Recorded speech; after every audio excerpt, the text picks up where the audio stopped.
వద్దునైనా ఇస్కోల్ పోరా, మదనపల్లికి కానీ లేకపోతే చిత్తూరుకి కానీ లేదు తిరుపతి కానీ ఏదో అంత మటుకు నువ్వు పోతా వస్తావు. నేను ఎంతో బెంబడి నీ మగాని పెద్దంత దుడ్లు పెట్టి ఏదో ఇస్కోల్ పోనైనా బుద్ధుండి బతుక్కోరా అని నేను ఎంతో నీకు చెప్తా ఉంటే నువ్వు పోయి ఆ ఆడబిడ్డల కల్లా ఇస్కోల్ రాలా, నాకు ఇది రాలా తాత, నువ్వు ఆవులు 2 ఉన్నాయి, ఇంక 2 ఆవులు తీయిచ్చాయి, నేను అటు ఏమన్నా ఒక ఆవును కొట్టుకు అమ్ముకొని దాన్ని తినేస్తాము, ఎక్కడన్నా వెళ్ళిపోదామని చూస్తా ఉన్నావా? అంతే నీ భవిష్యత్.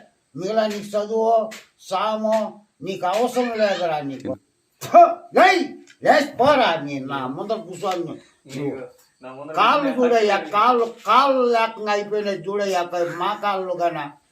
ఏమిరా నీకు రోగమా? బండి ఎక్కిపోతే అందమైన బండిరా, నీకు తీర్చిందే బండి, ఆ బండి వేసుకొని పావుతురా. నీ మొగం పోతే ఎక్కడ కానీ కన్నులు చూడద్దు, బండి కల్లా చూసుకొని చదువుకొని రారా అని నేను చెప్పి అనిపిస్తే ఆ వల్ల ఆడబిడ్డల కల్లా కూర్చోంటే అన్న తొంగి చూసుకో.